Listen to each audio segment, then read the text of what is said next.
Hello everyone. आप सब लोग का स्वागत है। तो हमने अपने लास्ट वीडियो में एक्सरसाइज 1.2 करी थी।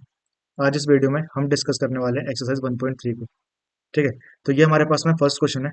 आपको जितने भी यहाँ पे पार्ट्स लिखे हुए हैं इन सबका डेसिमल फॉर्म फाइंड करना है। ठीक।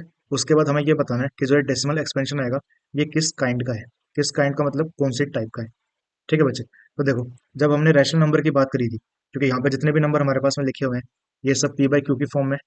ठीक है, ये रैशनल नंबर है हमारे पास। तो अब देखो, जब भी हमने रैशनल नंबर के बारे में बात किया था तो हमने ये चीज देखी थी कि रैशनल नंबर का पॉइंट के बाद में मतलब जो डेसिमल एक्सपेंशन है उसके अंदर दो टाइप का बिहेवियर होता है। ठीक। उसके लिए एक एग्जांपल है हमारे पास 1/3। 1/3 को आप लिख सकते हो 0.333333 इस तरीके से, डॉट डॉट डॉट। मतलब ये नंबर इन्फिनाइट टाइम्स रिपीट कर रहा है, तो इसको हम 0.3 का बार लिख सकते हैं। ठीक है। तो ये जो नंबर होते हैं ये कौन से नंबर होते हैं? ये होते हैं हमारे पास रिपीटिंग नंबर आफ्टर डेसिमल। ठीक है, रिपीटिंग आफ्टर डेसिमल। तो एक टाइप तो हमारे पास ये होती है कि पॉइंट के बाद जो नंबर है वो रिपीट करने लग जाएंगे। ठीक है। दूसरा क्या हो सकता है, जैसे कि हमने एग्जांपल लिया 1/4। 1/4 क्या होता है? 0.25। यहाँ पे क्या हो गया, पॉइंट के बाद नंबर रुक गया है। ठीक है। तो जो नंबर रुक जाते हैं इसको हम बोलते हैं टर्मिनेटिंग नंबर। ठीक। तो यहाँ पे जो हमसे क्वेश्चन पूछा गया है वो ये पूछा गया कि इनमें से कौन सा आपके पास में टर्मिनेटिंग हुआ और कौन सा आपके पास रिपीटिंग हुआ। ठीक है। तो जो हमारे पास फर्स्ट पार्ट है 36/100, इसको आप डायरेक्टली लिख सकते हो 0.36। पॉइंट के बाद नंबर रुक गया है, इसका मतलब ये क्या है, टर्मिनेटिंग नंबर है। ठीक है। इसके बाद में हमारे पास 1/11 है। 1/11 को जब आप सॉल्व करोगे तो आपके पास में आएगा 0.09, 09, 09 और इस तरीके से नंबर रिपीट करेगा। ठीक है। तो यहाँ पे क्या हो रहा है, पॉइंट के बाद नंबर रिपीट कर रहा है, इसका मतलब ये क्या है, रिपीटिंग नंबर है। ठीक है। इसके बाद में हम बात करते हैं थर्ड पार्ट की। यहाँ पे आप इसको फ्रैक्शन में चेंज करोगे तो ये आपके पास आएगा 8 इंटू 4। 34 होता है, 34 + 1 33। तो ये 33/8 है। इसको जब आप डिवाइड करोगे तो आपके पास में आएगा 4.125। अब देखो, पॉइंट के बाद ये नंबर हो गया, इसका मतलब ये क्या है, टर्मिनेटिंग नंबर है। ठीक है ना। अब यहाँ पे हमारे पास फोर्थ पार्ट है। यहाँ पे देखो, जब आप 3 को डिवाइड करोगे 13 से तो ये नंबर रिपीट करेंगे। ठीक है। अब ये मैंने डायरेक्टली कैसे बता दिया, ये आपको एक दो क्वेश्चन के बाद पता चल जाएगा। ठीक है। तो ये नंबर हमारे पास में क्या है, रिपीटिंग है। आप इसको चेक कर सकते हो। अब देखो, यहाँ पे 1/11 था, यहाँ पे 2/11 है। तो इसका मतलब क्या है, 1/11 को अगर मैं 2 से मल्टीप्लाई कर दूं तो ये नंबर भी तो रिपीट करेंगे। तो यहाँ पे भी हमारे पास जो आएगा वो रिपीटिंग नंबर आएगा, आप इसको डिवाइड करके चेक कर सकते हो। ठीक है। इसके बाद में हम सिक्स पार्ट की बात करते हैं। यहाँ पे आपके पास जो नंबर है वो टर्मिनेटिंग आएगा। ठीक। इसको आप डिवाइड करोगे तो आपको मिलेगा 0.8225। ठीक है। तो ये नंबर क्या है, टर्मिनेटिंग नंबर है। ठीक है। तो ये हो गया हमारे पास में फर्स्ट क्वेश्चन। इसके बाद में हम बात करते हैं सेकंड क्वेश्चन की। तो देखो, यहाँ पे हमारे पास में गिवन है 1/7 की वैल्यू, और वो क्या होती है, 0.142857 का बार। इसका मतलब क्या, कि जो ये पूरी वैल्यू है ना ये आपके पास रिपीट करती जाएगी। तो यहाँ पे जब आप 1/7 फाइंड करोगे तो आपके पास में 0.142857, फिर वापस से 142,857 इस तरीके से नंबर आता जाएगा। ठीक है। तो आपको फाइंड करना है यहाँ पे 2/7 की वैल्यू, 3/7 की वैल्यू, 4/7 की वैल्यू, 5/7 की वैल्यू और 6/7 की वैल्यू। ठीक। लेकिन यहाँ पे कंडीशन क्या है कि आप इसको डिवाइड नहीं कर सकते। ठीक है। तो हम इस तरीके के जो क्वेश्चन है उसको कैसे सॉल्व करेंगे अब वो देखते हैं। तब देखो, जैसे कि हमारे पास में नंबर लिखा हुआ है यहाँ पे 2/7। तो ये बताओ, क्या इस 2/7 को मैं 2 मल्टीप्लाई में 1/7 लिख सकता हूँ? ठीक है। और यहाँ पे हमारे पास 1/7 की वैल्यू गिवन है, कितनी है, 0.142857 का बार। ठीक। तो आप इस नंबर को अगर 2 से मल्टीप्लाई कर दोगे तो आपके पास क्या आ जाएगा, 2/7 की वैल्यू आ जाएगी। तो इसको मल्टीप्लाई कर लेते हैं, तो यहाँ पे हमारे पास आएगा 4, यहाँ पे कैरी 1 आ जाएगी। ठीक है, 11, यहाँ पे 1, यहाँ पे फिर 7, 1, 5, 8, 2.0। अब ये नंबर बार बार रिपीट करता रहेगा। ठीक है। तो ये हमारे पास क्या आ गया, 2/7 आ गया। सिमिलरली आप जो ये बाकी के नंबर हैं इनको फाइंड कर सकते हो। ठीक है। 3/7 में हम क्या करेंगे, इसको 3 से मल्टीप्लाई कर देंगे 1/7 को। 4/7 में क्या हो जाएगा, यहाँ पे 4 मल्टीप्लाई में 1/7 आएगा। और 5/7 में 5 मल्टीप्लाई में 1/7। और 6/7 में यहाँ पे 6 मल्टीप्लाई में 1/7। ठीक है। आप इन सबको सॉल्व कर सकते हो, और जो इसके आंसर है वो आप नीचे कमेंट सेक्शन में लिख देना। जिसके आंसर सही होंगे उनको मैं लाइक कर दूंगा ताकि सबको ये पता चल जाए कि सही आंसर क्या था। ठीक है। चलो, इसके बाद में हम बात करते हैं थर्ड क्वेश्चन के बारे में। यहाँ पे क्या है कि आपको जो यहाँ पे वैल्यूज दे रखी है इनको p/q की फॉर्म में रिप्रेजेंट करना है। ठीक। ये चीज हमने सीखी हुई है। इस तरीके से करते हैं कि सबसे पहला स्टेप होता है आपके पास कि जो भी कोई नंबर आपको दे रखा है उसको हम कंसिडर करेंगे कि वो x है। तो लेट x इक्वल्स टू 0.6 बार का मतलब क्या हो गया कि ये यहाँ पे 0.66666 इस तरीके से नंबर है। इसको हम इक्वेशन 1 नाम दे देते हैं। ठीक है। तो अब आप क्या करोगे, जो ये फर्स्ट इक्वेशन है इसको मल्टीप्लाई करेंगे 10 से। ठीक है, तो यहाँ पे हम लिखेंगे equation 1 multiply by 10, we get, तो यहाँ पे हमारे पास आ जाएगा 10x इक्वल्स टू 6.66666। ठीक है, इस तरीके से नंबर आ गए। ये हमारे पास में हो गई सेकंड इक्वेशन। तो देखो, जब भी आपके पास में इस तरीके का क्वेश्चन आए कि आपको डेसिमल फॉर्म को यहाँ पे पी बाई क्यू की फॉर्म में रिप्रेजेंट करना है, ठीक है, और जो ये चीज़ पूछी जाएगी कि हमेशा आपसे रिपीटिंग नंबर के बारे में पूछा जाएगा। ठीक है, तो आपको सॉल्व किस तरीके से करना है कि यहाँ पे ना आपके पास दो ऐसी इक्वेशन फॉर्म होनी चाहिए जिनके पॉइंट के बाद में सेम नंबर आते हैं। ठीक है, जैसे यहाँ पे हमारे पास तो दो के अंदर ही हो गया कि जो फर्स्ट इक्वेशन ये थी, सेकंड इक्वेशन ये थी। यहाँ पे देखो, जो हमारे पास सेकंड इक्वेशन है, पॉइंट के बाद सिक्स सिक्स आता जा रहा है, और यहाँ पे भी पॉइंट के बाद सिक्स सिक्स आता जा रहा है इक्वेशन वन में। तो जैसे ही मेरे पास में ऐसे दो इक्वेशन आ जाएंगी तो हमारा काम हो चुका है। अब आप क्या करोगे, इन दोनों इक्वेशन को सब्ट्रैक्ट कर दो, तो इक्वेशन टू माइनस में इक्वेशन वन हो जाएगा, और यहाँ पे हमें मिलेगा, देखो, 10x माइनस में x करोगे, यहाँ पे आपके पास 9x आ जाएगा। ठीक है, पॉइंट के बाद में सारे नंबर सेम है तो सब्ट्रैक्ट करते ही कैंसिल हो जाएंगे, ये सारे नंबर कैंसिल हो गए। पॉइंट के आगे क्या है, यहाँ पे सिक्स है, यहाँ पे पॉइंट के आगे क्या है, जीरो है, तो सिक्स माइनस जीरो सिक्स आ जाएगा। यहाँ से आपके पास x की वैल्यू आएगी 6/9, इसका मतलब 2/3। ठीक है, तो ये हो गया।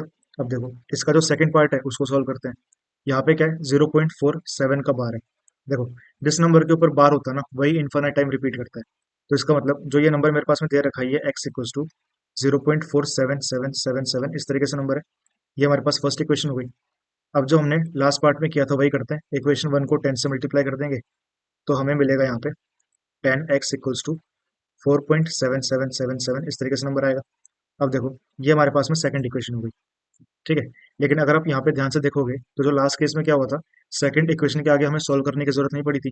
यहाँ पे देखो, पॉइंट के बाद क्या है, 7 7 है, और यहाँ पे पॉइंट के बाद क्या है, 4 7 है, तो नंबर तो सेम हुए नहीं, तो मैं डिवाइड करूंगा तो यहाँ पे मेरे पास जीरो नहीं आएगा। ठीक है, इसका मतलब हमें और सॉल्व करना पड़ेगा, तो हम क्या करेंगे, अब जो हमारे पास इक्वेशन टू है इसको दोबारा मल्टीप्लाई कर देंगे 10 से। ठीक है, तो हमें मिलेगा यहाँ पे 100x इक्वल्स टू 47.777, और इस तरीके से ये अपने पास में इक्वेशन नंबर थ्री आ गई। ठीक है, अब आप इक्वेशन थ्री को देखो, पॉइंट के बाद में यहाँ पे 7 7 है, और यहाँ पे इक्वेशन टू में पॉइंट के बाद में 7 7 है, मतलब हमारा काम हो गया। अब हम क्या करेंगे, यहाँ पे इक्वेशन थ्री को सब्ट्रैक्ट कर दो इक्वेशन टू के साथ में, और हमें मिलेगा, देखो, अब हम करेंगे 100x माइनस 10x, तो हमारे पास में आ जाएगा 90x। ठीक है, इक्वल्स टू, यहाँ पे पॉइंट के बाद वाले सारे नंबर गए, यहाँ पे भी चले गए, यहाँ पे क्या बचा है, 47, 47 माइनस फोर करोगे तो आपके पास में आएगा 43। ठीक है, तो यहाँ से x की वैल्यू कितनी आ गई, 43/90। ठीक, ठीक है, अब देखो, इसका जो थर्ड पार्ट है उसको सॉल्व करते हैं। क्या करेंगे, x ले लेंगे 0.001 001 001, और इस तरीके से नंबर आएगा, ये इक्वेशन वन हो गई है। अब देखो, इसको अगर मैं वापस से मल्टीप्लाई करता हूँ 10 से, तो क्या होगा, एक पॉइंट यहाँ पे आ जाएगा। ठीक है, तभी हमारा काम नहीं चलेगा, तो इसको दोबारा मल्टीप्लाई करेंगे। ये चीज़ समझ में आती है ना, देखो लिख देता हूँ यहाँ पे, शॉर्ट में लिखते हैं कि मल्टीप्लाई बाई 10, तो यहाँ पे हमारे पास आ जाएगा 10x इक्वल्स टू 0.01 001 001, और इस तरीके से ये इक्वेशन टू हो गई। ठीक है, अब देखो, यहाँ पे पॉइंट के बाद क्या है, 0 1 है, यहाँ पे पॉइंट के बाद क्या है, 0 0 1 है। ठीक है, तो हमें तो क्या चाहिए था, सेम नंबर चाहिए थे, तो कुछ नहीं हुआ, इसको वापस से 10 से मल्टीप्लाई कर दो, तो आपके पास आएगा 100x इक्वल्स टू 0.1 0 0 1 0 0 1, और इस तरीके से नंबर आएंगे। ये अपने पास में इक्वेशन नंबर थ्री हो गई। ठीक, तो हमें क्या करना पड़ेगा, इक्वेशन थ्री को फिर से 10 से मल्टीप्लाई करेंगे, क्यों, क्योंकि यहाँ पे पॉइंट के बाद में ऐसी कोई इक्वेशन नहीं है जहाँ पे सेम आता हो अपने पास। ठीक है, तो फिर से आपने 10 से मल्टीप्लाई किया, और यहाँ पे आपको मिल जाएगा 1000x इक्वल्स टू 1.001 और 0 0 1, इस तरीके से ये इक्वेशन नंबर फोर आ गई। अब देखो, जो ये इक्वेशन फोर है, पॉइंट के बाद 0 0 1 रिपीट कर रहा है, यहाँ पे जो अपने पास फर्स्ट इक्वेशन थी, पॉइंट के बाद 0 0 1 रिपीट कर रहा है, तो दो इक्वेशन मिल गई। तो यहाँ पे हम क्या करेंगे, इक्वेशन फोर माइनस वन करेंगे, और वी गेट, अब देखो, 1000 - 1 मतलब 999। ठीक है, इक्वल्स टू, ये वाला पार्ट पूरा कैंसिल हो जाएगा, 1 - 0, यहाँ पे वन आ गया, तो यहाँ पे आपके पास x की वैल्यू आएगी 1/999। ठीक है, तो इस तरीके के क्वेश्चन ऐसे सोल्व करे जाएंगे। ठीक है ना, स्टेप समझ में आ गए। अब देखो, यहाँ पे आप थोड़ा सा स्मार्ट प्ले कर सकते थे, कि जैसे कि यहाँ पे हमें दिख रहा है कि एक बार पॉइंट यहाँ पे आएगा, फिर दोबारा पॉइंट यहाँ पे आएगा, और उसके बाद पॉइंट यहाँ पे आएगा। तो ये चीज़ हमें दिख रही है कि हमें पॉइंट यहाँ पे चाहिए, तो आप इस इक्वेशन वन को डायरेक्टली यहाँ पे 1000 से मल्टीप्लाई कर सकते हो। ठीक है, तो आपके पास ये बीच के दो स्टेप नहीं आएंगे, आप डायरेक्टली फर्स्ट इक्वेशन से यहाँ पे सेकंड इक्वेशन ये वाली बन जाएगी आपके पास। ठीक है, तो ये आपको ऑब्जर्वेशन से आएगा जैसे जैसे आप प्रैक्टिस करते जाओगे। ठीक है, इसके बाद में हम बात करते हैं फोर्थ क्वेश्चन के बारे में। यहाँ पे हमें क्या करना है, आपको 0.99 को एक्सप्रेस करना है पी बाई क्यू के फॉर्म में। ये फर्स्ट पार्ट है। इसके बाद आपको दिया गया है कि क्या आप अपने आंसर से सरप्राइज हो। ठीक है। इसके बाद हमें डिस्कस करना है कि जो हमारा आंसर है वो सेंस कैसे बना रहा है। ठीक है बच्चे। तो ये 3 पार्ट में था, मैंने थोड़ा शॉर्ट में लिखा हुआ है। अब देखो, सबसे पहला काम करते हैं। सबसे पहला काम क्या है, एक्स इक्वल टू 0.999, इस तरीके से नंबर रिपीट कर रहे हैं। ये हमारे पास इक्वेशन 1 हो गई। आपको इसको पी बाई क्यू की फॉर्म में बनाना है, तो हम क्या करेंगे, मल्टीप्लाई बाई 10। तो यहाँ पे 10x इक्वल्स टू 9.999, ये नंबर रिपीट करेगा। ये इक्वेशन नंबर 2 आ गई। ठीक है। तो अब देखो, यहाँ पे पॉइंट के बाद 99 रिपीट कर रहा है, यहाँ पे पॉइंट के बाद नंबर रिपीट कर रहा है। तो ये दोनों नंबर सेम आ गए। ठीक है। तो हमें आगे जाने की जरूरत नहीं है, आप यहीं से कर सकते हो। तो हम करेंगे इक्वेशन 2 माइनस में इक्वेशन 1, वी गेट, यहाँ पे देखो 10x माइनस एक्स, यहाँ पे 9x आ गया। यहाँ पे पॉइंट के बाद के सारे नंबर गए, और यहाँ पे 9 माइनस 0 करोगे तो 9 आ जाएगा। ठीक है। यहाँ पे हमारे पास x इक्वल्स टू 1 आ गया है। ठीक। तो अब देखो, यहाँ पे हमारे पास आंसर कितना आ गया, x इक्वल्स टू 1। यहाँ पे जो नंबर था वो क्या था, 0.9999 था। ठीक है। तो इसको जरा समझते हैं कि ये चीज क्या होगी यहाँ पे हमारे पास। ठीक है। ये हमारे पास नंबर लाइन है। ठीक। ये 0, ये 1। अगर मैं आपसे पूछूं कि आपके पास एक नंबर है 0.9, तो ये 0.9 कहाँ होगा, यहाँ का ही होगा। ठीक है। अब इसको थोड़ा जूम कर देते हैं। तो यहाँ पे आपके पास में आ गया 0.90 से यहाँ पे 1.00 तक। ठीक। तो यहाँ पे आपके पास क्या आएगा, 0.91, यहाँ पे 0.92, और इस तरीके से यहाँ पे नंबर आएगा 0.99।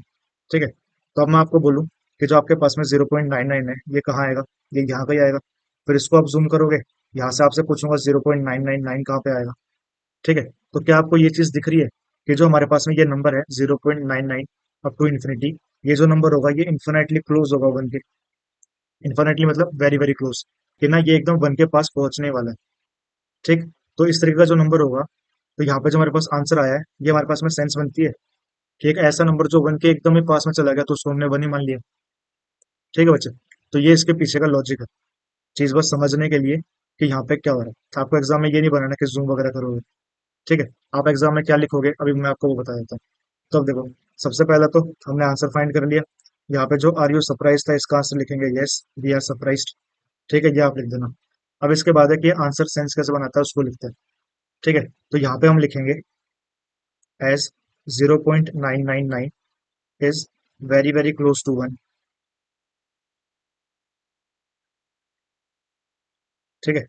तो देयरफॉर आंसर मेक सेंस। ठीक है। अगर आपको यहाँ पे वेरी वेरी नहीं लिखना, तो आप वेरी वेरी की जगह यहाँ पे इन्फानाइट भी लिख सकते हो। ठीक है। Infinitely close. तो आज के लिए इतना ही रखते हैं। अगर आप लोग कोई भी डाउट हो तो आप नीचे कमेंट सेक्शन में लिख सकते हो। और अगर आपको मेरी वीडियोस अच्छी लग रही है तो please like share and subscribe. Thank you so much and have a nice day.